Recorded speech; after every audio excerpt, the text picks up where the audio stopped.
Hey, everybody. We've made it to the holiday season. And as always, we're trying to bring you some of the coolest gift ideas for you and your family. Things that are actually going to get you better while having fun and things you can use anytime, anywhere. And as you know, our title sponsor, NHL Sense Arena, has just released NHL Sense Arena 26, the new season. It's here, and it's the most complete off-ice training system ever built. Again, players and goalies can train with real NHL players now inside the app. Jumping into 3v3 full season games, you can build your own team rosters, collect player profiles. It's a really fun and realistic VR hockey experience. And remember, we talked about this too. You've seen myself use it and my son.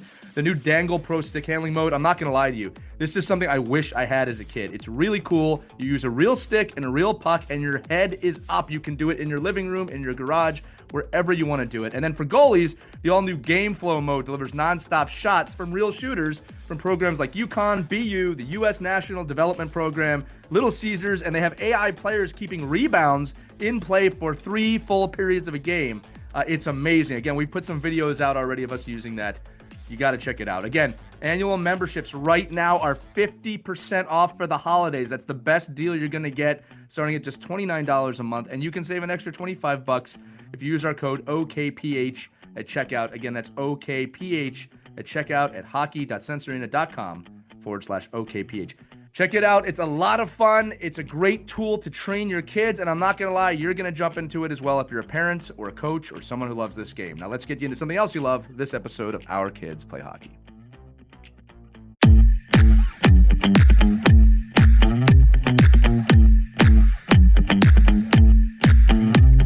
Hello, hockey friends and families around the world, and welcome to another episode of Our Kids Play Hockey. Just echoed today. I'm Elias, and I'm joined by Christie Casciano-Burns and Mike Bonelli, and today we're diving into a topic that doesn't get talked about enough, the mental load of being a hockey parent. We all feel it. We all feel the pressures, the anxiety. We also feel the elation, the joy. We feel that Sunday night drive home after a loss thinking I've got a whole week of work. And sometimes it's, man, I'm glad we won tonight because we have a whole week of work. We know about all of it, the logistics, the early mornings, the travel, the meal planning, the equipment chaos, the registration forms, and everything else that fills the calendar. That's not even all of it. But underneath all that is an emotional calendar too. Managing your child's confidence, their nerves, the pressure, the burnout, as well as your own expectations and anxieties, as I said before, not to mention just life in general. You got to live. So today we're pulling back the curtain on what that really feels like. Let's have an open discussion about it, how we can all do a better job supporting ourselves, because you do matter, parents, and our players who we all care about so very much. That's what we're talking about today on Our Kids Play Hockey. I'm going to throw it first to my friend Christie here. Christie, let's just talk about the mental load of being a hockey parent. Mental load. And I liked what you said about expectations, because I think more and more parents are placing ridiculous expectations on their kids. Right. And I just want to advise parents to stop before you ruin your relationship with your kids. They're going to make mistakes. It's okay for them to fail. They're going to mess up. And I think not enough parents are willing to accept that. Way too high expectations. Yeah. Isn't that the whole point of youth sports, is to mess up and figure it out? You know, I'll start here. A mother of one of my son's teammates, who I really adore, came up to me at a game recently, and she's just so chill and calm all the time. She's got multiple kids in the sport. And she said to me, you know, it's just really a hobby. And I just kind of loved the approach of how laid back that was. And I could see people, that's not a hobby. It's all these, look, I know what she meant, which is this, why are we taking this so seriously? It's like, and I just like that she comes to the rink with that kind of attitude. Now, with that said, and this isn't a bad thing, she obviously never played hockey, right? She never coached hockey. Her husband is one of the coaches on the team, great guy. But we do assign so much more to this than we need to. It's not limited to just hockey. We should always say that. Our producer, Caitlin, always reminds us she played softball at the collegiate level. Like, all sports exhibit this in some form. But in our game, parents, coaches, players, we do have to take a minute and just kind of sit back and relax. But we do have to look at that mental load and compartmentalize it. And I think where I want to start, gang, is why do we as adults overlook what I'm talking about? Why do we ignore it? Now, the psychological side of this goes well beyond hockey. Like, we're not therapists. We're not going to dive fully into that. But let's just talk about it as hockey parents. Why do you think we kind of push that aside and keep drudging ourselves through the mud sometimes emotionally. Bonelli's chomping at the bit here. Let's go. No, I'm so envious of people who don't care at games. It's really, they're like, whatever happens. The kids are having fun. So I really do enjoy that part of it. But I think a lot of it, because hockey, and it is all sports, I would agree with Caitlin that, every sport has its level of anxiety and pressure, and like you're feeling that you're not doing enough for your kids, and, offering enough opportunity for them to get better. But I think in the hockey end of it, it's so more exposed because of the money and the financials of it. It's a long season. I mean, most of it, like in the Northeast here, these seasons, they really start in April, right? April or May, and they end in April and May. So it's like only 12 more months to go. That's what I keep saying to people. Only 12 more months to go. So I think that when you start putting money down for anything, and because you see the same anxiety out of piano proteges and chess masters and equestrian, and anytime you're spending crazy amounts of money and time, and there comes an ROI with that, and whether you want to fight it or not, like it's like, well, is that really an ROI? Like, this is the ROI is I have great, my children learn all these great aspects of what sport is supposed to provide. But I think there is so much anxiety because of the money you spend. Yeah, that you're like, well, is it really worth it? And I want to make it worth it, so I'm going to do what I can as a parent to kind of drive myself a little crazy, because I got to give up my time and my effort and the opportunities maybe that I want for our family. I'm putting into this sport. I think you're absolutely right. I think money has a lot to do with the drive. And sometimes we overlook some of the basics, the rewards that are there for your kids. Like the hustle effect. If my kids were out there and they were really hustling every game, then those were meeting my expectations. That was meeting my expectations. That and good sportsmanship. There are so many characteristics that I think ought to be your level of expectation, rather than be purely on just if they're meeting your expectations. Yeah, look, I'm going to dive into both of those things. And Mike, I'm going to add on one more thing from the money standpoint too, is that the game of hockey is such a pressure cooker game. And what I mean by that is, look, there's 12 athletes on the ice. I'm sorry. Yeah. Yes. 12, my bad. 12 athletes on the ice Monday morning, people. It's an enclosed space. Everyone's moving very fast. It's a pressure cooker. And I'm not saying that the other sports don't have pressure cooker moments, but I will say from experience, hockey is consistently a pressure cooker. So that adds to the level of anxiety, right? And my wife always talks about it in a nice way of the cult. This is the cult, right? We're in the cult. And I always joke, she's not wrong. Like, we are our own people during the season and not on the outside of the season. But Christie, you bring up a very interesting point. And I'm going to, use my own experience. When we started this show, my son was just starting out. And I think I'm in my 6th or 7th year now. And parents listening, especially for younger kids. And I'll tell you and Mike this, Christie, is that I'd say my anxiety is really dropping rapidly now, right? In the sense of I had it the last few years. I think it was managed, but this season specifically, I'm feeling less and less. And I think that's just because I hit a point of extreme understanding of what this is. And that's what I'm going to talk about here. And it's a behavioral experiment for your kids to become better humans. And I think when I got in real touch with that and I added the patience to it, that's why I'm pretty calm now with things. And I'll give you a great example. Again, my daughter, right? My daughter is 9 and I love coaching her. I love watching her play more than anything. But like most kids at 9, some games she shows up and it's like, wow, you played, you did everything out there. That's amazing. And the very next game she might show up and there might not be an iota of that effort. And it can be easy as a parent to be like, well, you just did this last game. How come you're not?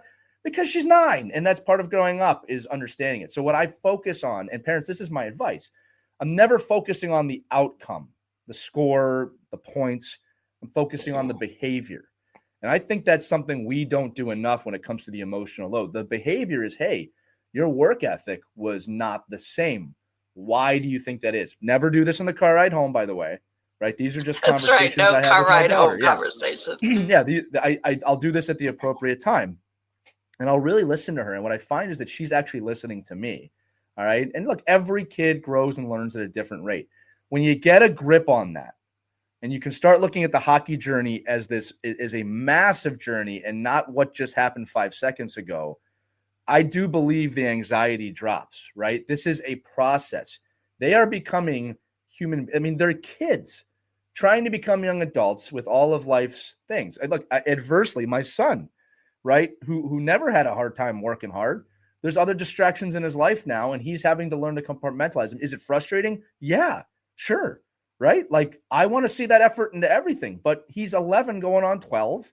There's a lot of changes happening right now. I've got to be respectful of that and see the macro. So all I'm trying to say is kind of maybe as a first step is there's a macro world, there's a micro world, right? We have to be able to see the macro side of the growth and the ROI, and your kids are going to be jerks sometimes, and they're going to mess up, and that's part of the process, right? I think if they weren't doing that, I mean, there's no perfect parents out there. I don't think there's any perfect kids, right? I mean, are there any listeners out there who really believe their kid's just perfect all the time and wonderful and there's no issues ever? Like, because that doesn't exist. And I'm saying that, parents, to appease all of us. So focus on the behavior, right? Because I'm going to tell you right now, if you don't, I'm going to throw it back to all of us here. If you don't focus on behavior, you're going to start guilting your kids. You're going to start, making them feel bad when they miss a game. You're going to start missing life events for hockey. And I actually don't agree with that. I think there are some things that trump hockey. And that can also add to the emotional stress as well. Right, gang? Right. Oh, yeah. Last thing you want to do is start guilting your kids, because once you start doing that, you're going to see them start to pull away from you and the game. They could be really detrimental. And Mike, you've seen it with your own kids. There is inconsistency. Some games they look like superstars, and other games they're not. And sometimes it's hard to accept that. Well, why weren't you, playing like the last time you played? There's a lot of different things going on in them. They're growing up. And you got to give them some space. Well, how about this too, Mike? Why can't you be great every single day? That we put this on our kids. Like, you got to play great, Mike. I'm sure you're great every single day. Christy, you've never had a bad day in the newsroom, right? I mean, it's like we don't. It's a bad day in the newsroom. Yeah, no, it's funny, right? When you're coaching, when you're a parent and you're a coach, and you're on the bench, and you get to, that's one of the kind of cool things about coaching is you have to find the kids that are on their game that day. You have 15, 16, 17 kids, and you get to say, oh, wow, these 3 kids, they're just kind of, they're fading off. And these 3 kids are really coming and they're helping the team and they're focused and they're ready. I mean, a lot of times you can tell that, even me as a parent, when I'm sitting in the stands, I mean, when you're going to have a good game with the kids, right? When like kids are hitting the net and they're hitting pads and they're making passes, you don't hear like glass shots. You can see, when kids are on. And I think that, but you have to give the parent the opportunity. You as a parent have to sit back and say, okay, well, this anxiety is not on me. I mean, I tried to make sure my kid had a nutritious breakfast. I tried to make sure they, got to sleep on time. I tried to make sure they were all prepared. Like, and we've talked about this all the time, right? Like, don't pack your kids' gear. But it depends on who they are and what age they are and what kind of executive functioning skills they are. We have to help and guide them. And so we can help that relieve the stress of just being ready to go to a game. That's going to help me as a parent say, okay, well, I tried to prepare as much as I can here, but now I'm going to have to put my hope in my child that he or she is going to, fulfill our obligation today to work hard and produce some good effort, not to score 15 goals. And you're going to have bad days. And that's why you play for 6 months, 7 months, right? I mean, we've talked about this a number of times on the show that you cannot define your kid and their season by one weekend. Never. And that's going to happen all the time. You're going to come in and out. And none of us would want that either, Mike. Right. No, don't define me on my worst day. I mean, please. Never. You never have any bad days. You never have any bad days. But I think the other element that we have to consider is fun too. I mean, if your kids aren't having fun, why the heck are you putting them in sports to begin with, right? Well, and the thing is, Chrissy, what I've been finding lately is that you could go in with that attitude, like you should be having fun, but people they forget like that. Well, you're not having fun unless you're winning, and that's true. Yeah, it's true to a certain extent, but there's so much more that the sport is supposed to be able to provide our kids, and unfortunately, that's lost on the parent that no longer has a kid playing. You come to that revelation when you're like, oh crap, I missed those 9 years. Like I missed all of those things that were going on, and you don't remember all the bad losses. You just don't. You don't remember. You can't think in your memory bank and go, oh, remember that Saturday morning at 6:30 when we went to Syosset and you had a horrible game? You don't remember those. But you do remember. That was a very specific memory, though. I remember. I remember. I remember that brain forever. No. I'll never forget that game. Yeah, I'm going to remember that game. But there are certain, there are certain aspects of you talk any pro athlete you talk to, right? That's what they'll talk about. What do they remember? I remember the locker room. I remember dinners. I remember team road trips. People, you remember the room. I remember all the things. Remember each other. Yeah. And you as a parent, Christy, you said this a million times. Like you remember the people you did bake sales with, and you went on road trips with. And you stuck it out over Thanksgiving and Christmas breaks with, and everybody else was enjoying their family. Your family was the hockey family, and I think that's and so being around other people that have stable attitudes about the game just will help you have a better attitude about the game, I think. I agree. Surround yourself with like-minded people is a lot easier, and then you can kind of pull away from the negative Nellies, and they're going to be every team. You're going to have that core always chiming in on what's wrong with the coaches and what's wrong with the team and what's wrong with the goalie, and you just have to separate yourself from that and just focus on what's best for your kid. I wrote this down. There's that great quote from The Office of, I wish someone would tell us that we're in the good old days when we're in the good old days. And that's another part of the puzzle here, my friends, is that youth hockey is the good old days, right? And if there's anything Christie has taught both Mike and I, is these days are fleeting. Christie's kids are both out of the house and in real world, out of college, moving on. And from day one, the advice was, look, and you better enjoy every second of this. And I'm blessed that I just had that awareness to do that. I feel like I have been doing that because I really have real positive memories and experiences. There's some bad ones too. Don't get me wrong. That's anything in life. The other thing I wrote here that's along the lines of what we're talking about, parents, because I want to give some advice to people listening because I think they feel the bear of that weight, that emotional weight. Something I tell the kids on the bench sometimes, really at multiple age groups, is, hey, we got to change what the win is here, right? I know we want to win the game, but let's change the win. The win could be winning your shift. The win could be just having a hardworking shift. I think as parents and even as coaches, change what the win is, right? The win shouldn't just be the outcome of the game. There's so little control over that as the team.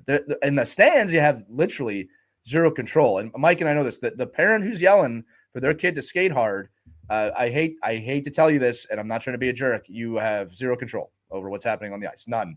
It's not affecting it. It's only going to hurt us. I don't know any game where I've gone to the stands at any level and gone, buddy, when you yelled that to our player, that's why we won the game today.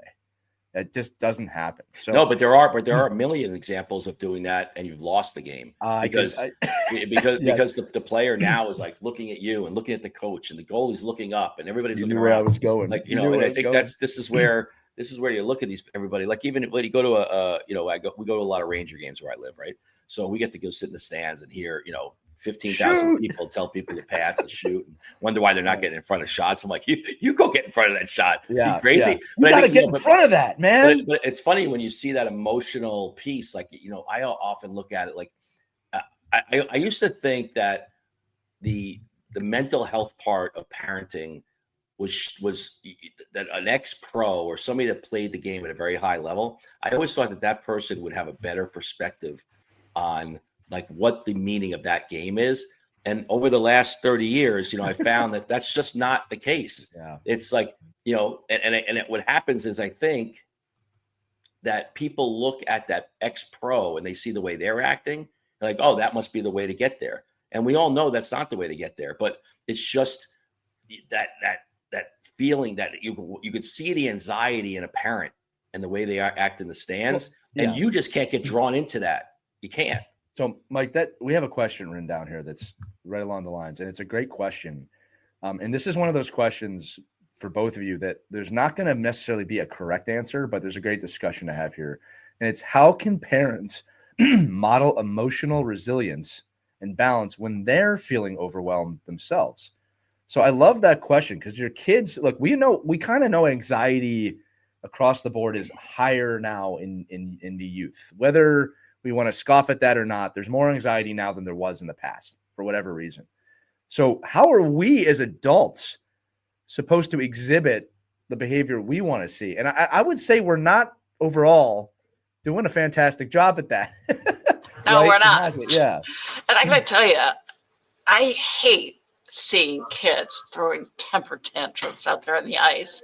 I will never forget the time where, a kid thought that the ref made a bad call and put him in the penalty. He took his stick and he broke it over his helmet. His mom was sitting right next to me. She goes, I just bought that $325 stick. Yeah. And she went down there and said, you're done. Good. Pulled him right off the ice. Pulled him off the ice. He was done for the game. Good. Done for the game. And I applauded her. Boy, he never did that again. Yeah, I hope he got a wooden stick after that too. So exactly. You're skating with a wooden stick. There you go. Right. We have to model good sportsmanship, obviously, in the stands. And kids, if they're not, after a game, if they lose and they're not fist bumping the other teammate, if they're, throwing temper tantrums, you've got to cut that behavior as soon as you see it. Cut the head of that snake right off. Here's one that gets me looks. Here's one that gets me looks. Mike, I think you'll understand this one as a coach. Christie, you will too. But it gets looks. I'll compliment the other team when there's a big save or a great pass or even a nice shot. Now, I don't cheer, but I'll say, like, man, that was a great play. That was a great save. And it's because, parents, my mind is very developmental, hockey focused at the youth ages. So when I see a great play, I can appreciate it. Doesn't mean I want the other team to beat my kid's team, right? And again, I'm not suggesting you all do that. This is me. But I get looks like, what are you cheering for the other team? No, I appreciate good hockey plays at the youth level. And I'll be honest with you, I kind of want my kids to see that and learn from it, because they'll learn more from understanding that. My son is a goaltender. When a kid makes a great move and a great shot, the result of this kind of thinking is I watch my son now kind of react to that and say, okay, what happened there? He compartmentalizes it. He actually you'll see him practice the save he didn't make, and he'll get back in the game. So he can appreciate a good shot. He doesn't like being scored on. All right. But I'll tell you what, he's not breaking his stick over the net when there's a goal. He's not blaming his teammates. I'm really proud of the way he's handling that this year. That's great. I love to hear that. Yeah, not enough kids and not enough parents are instilling that in their kids. Well, there's so much negativity up there, and then you see it play out on the ice. Well, Christie, I'll tell you this, and I really hope this does not come across as bragging. It's not. The thing that I am most proud of, I think, as a parent, is that when I'm in the stands, right, on the bench is a different territory, but when I'm in the stands, specifically my son, right, because I'm on the bench a lot with my daughter, he only looks to me for reassurance, or like he'll actually salute me. Like, it's like just saying hi. He never looks at me in moments of what's dad going to think, like, because I made a mistake, right? When the puck goes in, he looks at me for like the thumbs up or reassurance. I'm proud of that. That's the relationship I want with my kid. Now, look, that's me. I'm not really trying to tell anybody how to parent, like, because I know there's other parents who don't have that relationship with their kid, and there's parents who think that that's correct. I do not agree with you, and that's okay. We don't have to agree. But that's what I'm most proud of, okay, is that my son's not looking at me in fear. My daughter either, by the way, when I coach. All right? And they want to learn. And look, I've had to have the conversations with them over the years, just so you know, this hasn't always been like this, of they'd come back to the bench, and I'd be coaching them. Remember, I'm coaching them, and I'd start to get pushback. And what I do is I sit them down and say, I'm not criticizing you as a person. I'm coaching you. I'm trying to teach you to be better. Do you understand? And they go, okay. Yeah. Like I said, it's like at first it's like, well, you're criticizing my game. Well, you turn the puck over in the middle of our zone. I have to coach that. That's a problem. Okay. Yeah. I'm not criticizing you as a person. We don't have that conversation enough. It's just, you made a mistake. And look, I've seen kids cry on the bench with their parents yelling at them. All right. Which I will tell you, that is incorrect. That should never happen. Okay. I do not agree with that. Right. I think that's a problem. But look, I'm going to say this too, kind of keeping us back on track. It takes a village, right? Mike will laugh at this. Something you learn in coaching by year 2 or 3, again, I've been doing this 6 years, is your kids are more likely to listen to the other coaches on the bench than their parents. So we end up tag teaming it, right? I've had so many conversations. Can you tell my kid this? And they go, can you tell my kid this? Like we trade, it's like trading cards. Like, yeah, okay, I'll fix this problem. And they listen to the other person. Super normal. The reason I'm bringing that up, parents, is that if we have to do that as coaches, what do you think they're responding to when you tell them they did something wrong? Right? It takes a village. It takes a village. Go ahead, Christie. Right. And a lot of times when my kids ask me my opinion on how they were doing, I'll throw it back. How do you think you were doing? I love it. And we'll have that conversation. And then they say, well, what do you think I could do to do better? I said, you need to talk to your coach, or go to, someone who knows what they're talking about, because and I want them to find the answers on their own, Love it. Yeah. So do your homework, do your research, talk to people you trust. Advocate. It's like, advocate for yourself. Yeah. Yeah. That's a life skill. Yeah, absolutely. Especially when you think the coach isn't being fair to you. Mom, the coach, how come I didn't get to play this game? Well, I don't know. Why don't you go talk to them? Find out. Right. And usually they get, the answer that it kind of surprises them. Right. They didn't realize that they were, not skating fast enough, or, were not following the play correctly. So, good communication is really important, and your kids need to learn that lesson early. And Christie, I'll add some practical advice to that that I love to do with parents, right? The kids should be speaking to the coach. And I'm actually going to say there's really not an age that's too young. The 8-year-old can't. Yes, they can. 6-year-olds, sure they can. The conversation's not going to be great, but they can have the conversation. But let's talk about actionable advice. If your kid is having a problem and they want to talk to the coach, okay, parents, first off, you want to set them up for success. Sit down. Write out questions. I tell the kids I coach all the time, great questions demand great answers. If you listen to this show for a long time, you've heard me say that. Going up to a coach and saying, why am I not playing more, is not a good question. And you're going to get the answer you would expect of aggression, but you're not trying hard enough, blah, blah, blah, blah, blah, okay? A great question is, I would like to earn more ice time. What actions can I take to earn more ice time? What are you seeing out there? Now, that's a great question. Coaches want to coach. Sit down with your kid, write out great questions. I have worked with parents where I've said, I want your kid to come with 3 questions prepared for the next practice for me, so I can make them a better hockey player. We've got to teach our kids to do that. Now, disclaimer, not every coach is an awesome coach. You could go to a coach with a great question and they could give you a horrible answer. And my answer to you, parents, is that fair? No, but you know what I'm going to say next? Neither is life. This is a life lesson. Okay, you're going to have bosses, you're going to have people you deal with that are not great. And you can tell your kid, I don't like the way your coach handled that, but that's the situation we're in, and we're going to persevere through the situation. I know it's painful, but that's life. I've said it, we've said it a billion times. The ROI on the whole shebang is the life skills and the statistics, and I do not have them in front of me, but they are readily available. Kids who play youth sports are infinitely more prepared for collegiate world and the real world because of the adversity that they face. And I love the quote that in ice hockey, we face more adversity than a weekend than most people do in a month. You compound all those hockey weekends over that 10-year period, your kid's prepared. And it's our role as parents to guide them on that journey. Guide, not do it for them. The kids that I see fail after hockey, their parents did everything for them. You gotta let them fail, and it's gonna hurt. Like I'm now speaking from experience. It hurts. All right, but I will tell you, especially the younger parents, as I said before, the anxiety should reduce.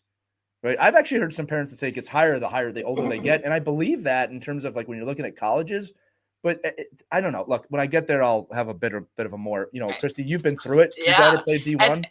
And she's in law school now, and I can see those hockey skills kicking in, advocating for herself. She drops the glove in the courtroom. Like, what'd you say? What did you just say? She's really good in the courtroom. I'm sorry, Your Honor. Yeah. So it's funny how you do look back at some of the skills they learned at hockey and some of the little lessons that they learned along the way, especially when it comes to advocating for yourself. Right. Because both of my kids had experienced a time when a certain coach wasn't giving them the playing time that they think they deserved. And rather than me calling up the coach and interrogating them, I gave them the duty of finding out and having that conversation with the coach. And I can see it now playing out in their lives. Joey in his career and Sophia, even at law school, she just last week had an issue with something and kind of questioning the professor as to how he was grading certain things. And she did what she had done so many times as she advocated for herself and I love it. had a great conversation. And it was very enlightening to her, a better understanding of, what the process was. So, yeah. Mike, you're being awfully quiet. Come on, we got to hear from you. No, I love it. These are all great. I mean, I guess the strategy of being a parent and allow and being able to have your own self-control, I think, is the number one thing you could do to make sure that your kids have some kind of self-control and less anxiety. And the reality is, some kids are going to be, whether you're your kid or not, they're going to be a better player on the ice. They're going to have a bigger role. And I think it's your job, and it's hard. It's nearly impossible to look at your son or daughter without rose-colored glasses. I mean, it's really hard to be like, and not compare them. Well, so-and-so is not doing this. Why isn't my kid getting this? And so-and-so does this, and my kid does, so I find my own personal anxiety is that I look at things through the lens of a coach. Like I look at things through the lens of, maybe not the best player on the ice, but who's a glue guy, who's the guy who you're going to step like to me, I love little things like kids picking up pucks and kids cleaning up the bench and kids being the last one in the locker room to clean up. And those are expectations I expect out of my kid. And I guess in a lot of ways I go, well, a coach will notice that. And the reality is most youth coaches don't notice it because they're just not coaches. They just happen to be on the bench, running lines. But you noticed it. Well, I noticed it. I noticed it from other kids. I'm like, man, that kid really should get, that kid made what a great play that, not even my own kid. Like I'll look at other parents. I don't, by the way, the disclaimer, I don't sit with other parents. I don't talk to other parents. You're that guy. I don't like other parents. I just let them. Mike, this is a show. People listen to the show. Well, but that's fine. You can listen to the show and just sit in the corner by yourself. I love being with the parents. Yeah, I'm not a big like. It's just because it's just hard for me to keep my mouth shut. Be like, no, that's not really the reality. Like your kid is good, yes, but you know what? That whole play got made because of this, or that whole thing happened because of that. And we talked about just a little while ago about we blame goalies, like last line of defense, right? But the thing was, but none of that would have ever happened if your kid didn't try to go, west across the ice against 5 players. But yes, and that's where when we talked about the emotional stability of a parent, I know where my emotions are going to go. So I extract myself from that situation. I can respect that, Mike. Because I know that I'm going to be like, okay, you want to have an argument about this? Because I'm not going to lose the argument. I'm going to make my point. But by making your point, you just alienate yourself because a lot of the people you're talking to don't have the ability to parse what that even is. Yeah. And Mike, one of the things that you're actually making me think of real quick is that one of the reasons this show is so great is because we all have very different personalities. We're all different parents and different types of people in the game. And I love that because I enjoy sitting with the parents. So I'm a bit of a chatterbox. I mean, people know that, but I just enjoy the camaraderie and stuff like that. I'm not saying you can't do this, Mike, but I actually enjoy sometimes separating the coach from the parent for myself. And when I'm in the stands, I hear things I don't agree with, but I kind of just compartmentalize that away of I'm not coaching right now. Right. I did want to say this too, kind of turn the conversation a little bit. Christie, you're talking about your kids. You are such a great role model for your kids. You're such a tremendous person. And where I'm going with this, I was sitting with Christie's son a couple years ago, and I had asked him, what is it like to grow up with a mother who is a news anchor? And again, for those of you who might be new, Christie is an award-winning news anchor in Syracuse. She is a news lady. She's on the news. She's on the TV every day. Okay. Like she's got two schmucks with her on this show. I can't believe she shows up every week, but that's who Christie is. And her son said the most curious response. He said, well, it was always a little weird sharing mom with the entire community, but she was always there for us. And she was always encouraging us and teaching us what to do. Now, where I'm going with this is this. If Christie can be shared with the entire Syracuse metro area and still find the time to mentor her kids, we all can, right? And Christie, this is why I always say you're such a mentor to me, right? And by the way, have a wonderful attitude while doing it, all right? The thing is this, and this is where I'm going with this, all right? And this is new for me this year. My mother-in-law was in town from Puerto Rico this past week. Okay. Surprise visit.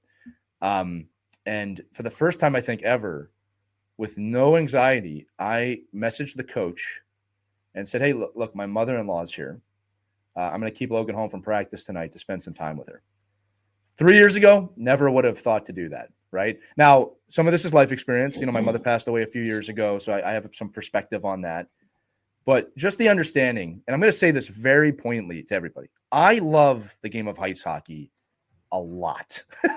I mean, there's few things in this world I love more than ice hockey, but the one big one is my family. And I'm able now at where I'm at in my life to recognize that there's no practice, there's no game, there's nothing that's more important than him getting this time with her. And I messaged the coach, and Mike, to your credit, I did say, hey, listen, here's what's happening. If it's okay with you, can we excuse Logan from practice tonight? I didn't say he's missing. All right. And, what do you think the response was? Of course, absolutely. Please spend the time with his grandmother. I think we all need to do a gut check on that type of stuff too, because I think we're missing a lot of big moments for hockey sometimes. And it's actually the non-hockey people that have taught me you don't need to miss that time with your family, right? Because you don't know how much time you have with your family. So I think we're talking about quelling anxiety. My anxiety was quelled with that decision of like, why am I putting the game ahead of this? So this is kind of real talk. I took it a little more serious, but I did want to throw that to both of you, right? Because it can be very hard, Christie, for Mike and I to say, no, we have hockey. And it's like, sometimes you got to say, no, I've got family. All right? Glad you said that, especially after what my family has been through. You've been through hell. My husband, who was the greatest hockey dad that ever lived, he passed away. It's almost 3 years now. And he always made family a priority, always. If there was a choice between, heading to a tournament because, we had to be there and coaches are putting pressure, we got to have your kid there. But if it was a family event that was really precious, it would have meant a lot to family, then he would pick family over hockey every time. So, and I always, no matter what, made time for my kids, even if it meant dragging them to public appearances. So, I'd have to be at the state fair every day. Come on, kids, you go to the state fair. You're going to help me, sign autographs. We're going to do the milkshake contest together. I always made sure to include them in everything that I could. That's awesome. So, yeah. And they have those great memories. And I have no regrets. I can say that because the time is so fleeting. I have no regrets. Well, I loved your son's response, Christie. It was so full of love. How many shades of red am I now? Like 20 shades of you've red. Got that was so awesome. Sweet. Yeah. Your kids are so great. Yeah, I do have two great kids. Yeah. But and hockey was such a big part of our life, which is fantastic. But we didn't make it our life, right? Which is really important, right? Yeah. And Mike, I'll throw it to you, but Christie, what you just said, I think that's the point. Yeah. Right. Like, and again, Mike and I, it literally is our professional life, but it's not. It doesn't overtake my family, guys. I don't know how to say that any more blunt. Like, my family comes first. Now, I will say this. I know not everybody has a wonderful family situation, and I don't want to gloss over that, right? I know spending time with family for some people is not a joy.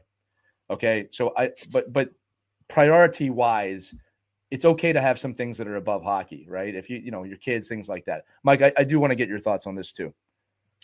Yeah, I mean, my thoughts probably have changed over the years a bit. I mean, I probably wish I would have done more family stuff when my kids were younger and forego the hockey a little bit. But I think what happens is, like, I don't know, the positions I've been in, like as a hockey director or a lead coach on a I would say, pretty important teams. These aren't like, a rec team or something. These are teams that are, take months in the making and big schedules and juggling 20 families, other families' rosters and their time. Like, so I don't know, from my perspective, I probably, and I think, and this is for a parent too, to like really look at your coaches and understand how much they sacrifice for your family. Like, it's easy for you as a parent to say, you know what, we're going to choose to go with this family event on this tournament weekend. But for the head coach, that's the family person, they now have to answer to 20 other families. Like, they don't get to just take the one family out.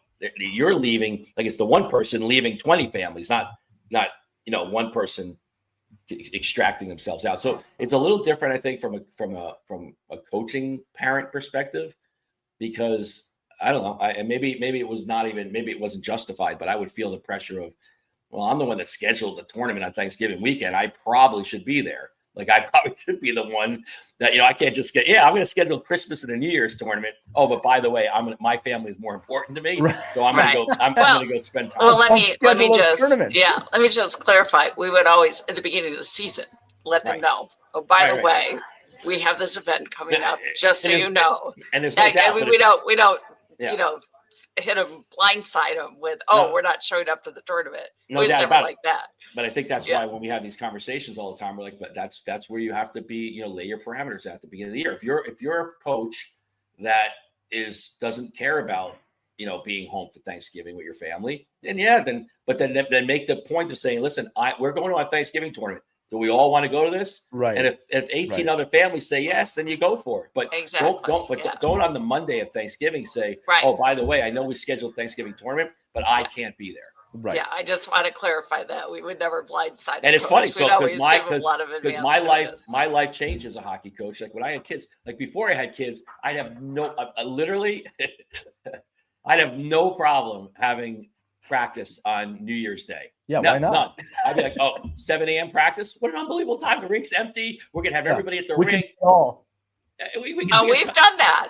And it is a great time, honestly. I guess there's no one around. It's the best time to skate. I'll give you a good example. Halloween, you're a parent and you're sitting there going, oh yeah, Halloween. I mean, every year I watch programs do the same thing.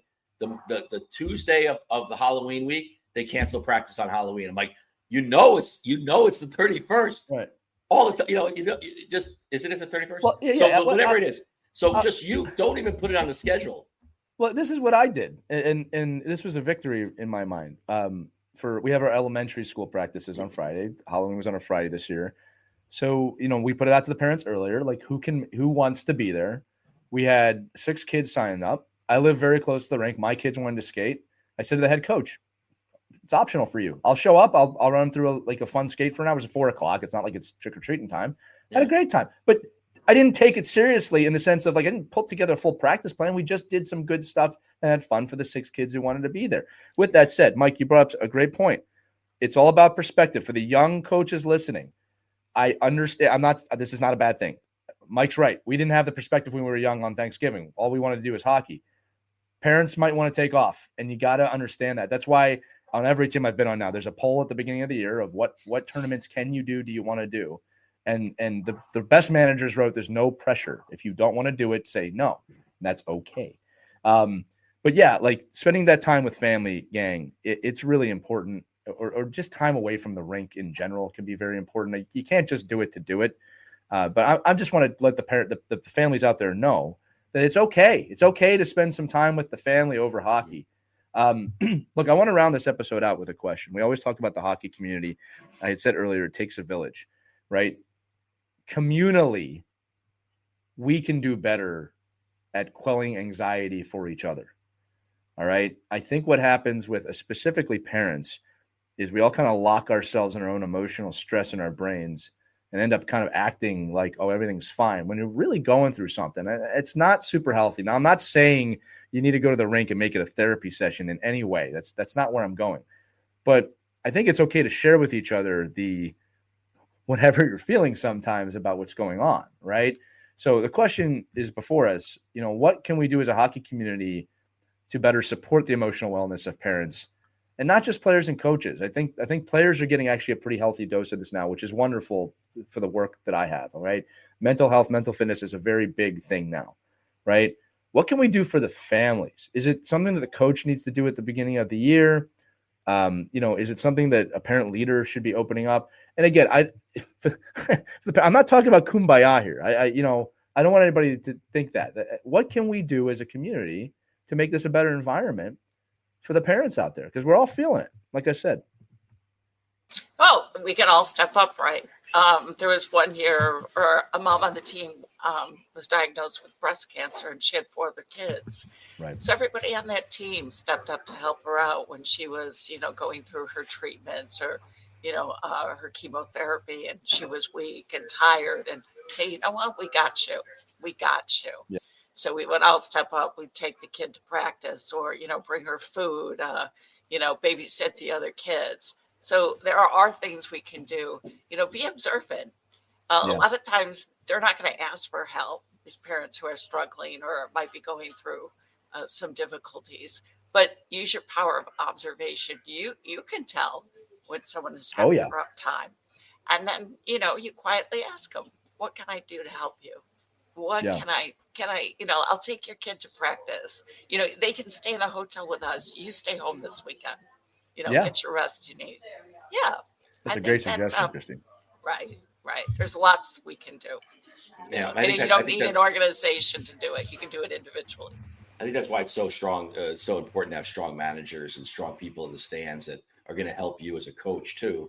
Have the ability to kind of know what's going on, the pulse of the team and the pulse of the stands, and what's being said out in the hallway, and I heard we're going to go to this tournament. Can you believe it? And all of a sudden, like 5 or 6 people want to go, 5 don't want to go, or you're going to play a team that you're going to get your doors blown off by, and that anxiety already builds up in parents, and they start like projecting that to the kids. So I think knowing that, and to your point, Chrissy, be observant. Don't just walk through the hall with your head down.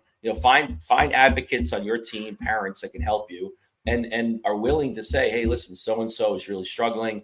Don't you know that their father just passed away, or don't you know that something happened at home, or the person just lost their job, or you can't just go through the youth. It's a long season. It's a lot of time together.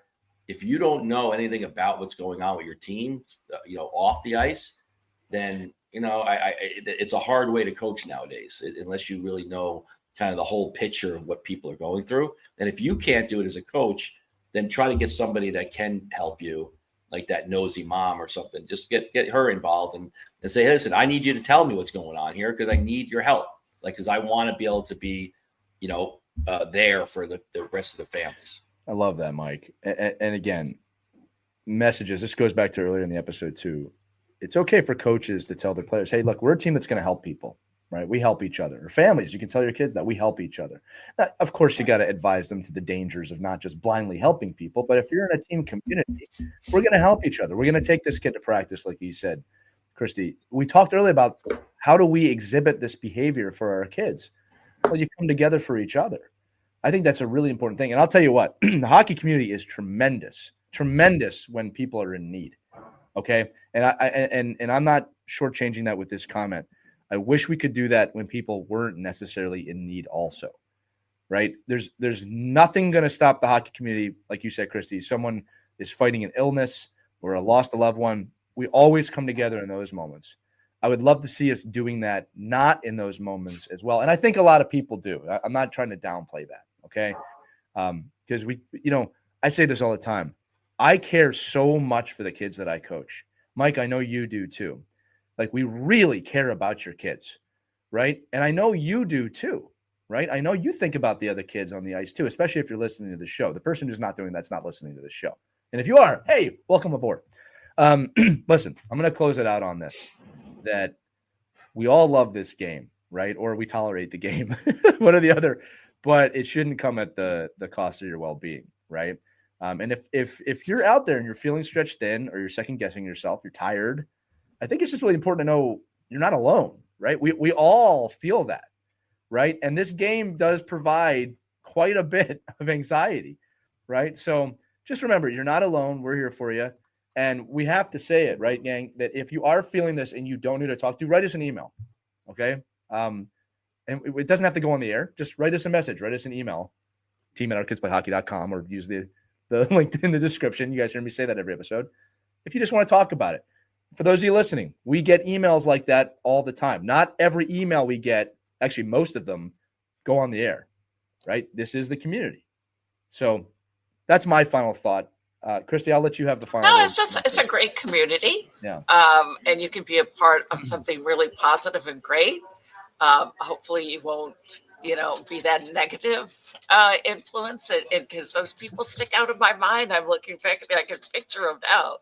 And I can also honestly think of all the people that really, stepped up personally for my family, after we lost my husband.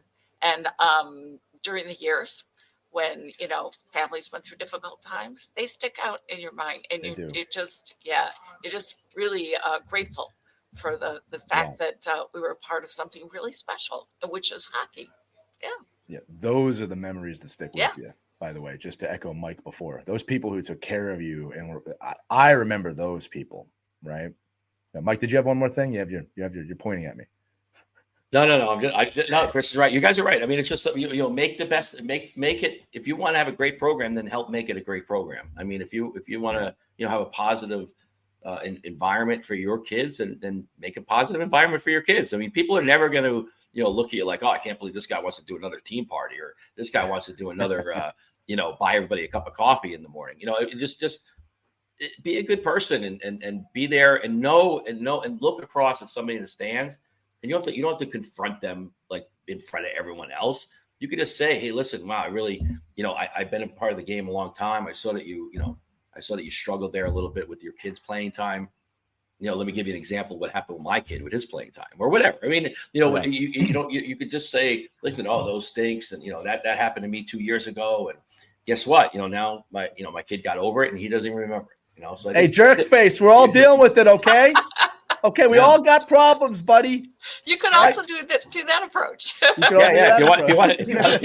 you want to be on my live bar, you're special out there. If you want to be on my live bar, click in the clip of the week. Do that. But I think I think it's just one of those one of those things where you just we tell it to the kids right in the locker room. Be a good kid. Yeah. Be a good person, and look out for your teammates. And I think that because of hockey, and it's not like soccer and football, like. It's so big, like soccer. The field is huge. People are all over the place. Football, it's huge. You're not, maybe the only other thing you can think about is maybe basketball because you're in a confined space. But in hockey, you're literally for about 12 minutes every game. You're all confined in this tiny little 15 by 15 box between two doors of cold freezing weather and cold freezing weather. And you're stuck in the middle there with a cup of coffee waiting for your game to start. Make the best of it. It's the best. It seems apropos to end the episode on this. You're not crazy. The hockey world's crazy. That should put that on a t-shirt. All right. That's going to do it for this episode. Christie, I'm sorry. We told you would have the last word. No, the hockey world is crazy. There we go. I like it. All right, gang. That's going to do it for this edition of Our Kids Play Hockey. A tremendous little episode here with the three of us. We're wishing you all the best on your hockey journey. We'll see you next time. Remember, team@ourkidsplayhockey.com, or find the link accompanying this episode in the description. Send us a message, your name, where you're from, what you'd like us to discuss, or just what you want to talk about. We're here for you. Y'all have a great day. We'll see you next time on Our Kids Play Hockey. We hope you enjoyed this edition of Our Kids Play Hockey. Make sure to like and subscribe right now if you found value wherever you're listening, whether it's a podcast network, a social media network, or our website, ourkidsplayhockey.com. Also, make sure to check out our children's book, When Hockey Stops, at whenhockeystops.com. It's a book that helps children deal with adversity in the game and in life. We're very proud of it. But thanks so much for listening to this edition of Our Kids Play Hockey, and we'll see you on the next episode.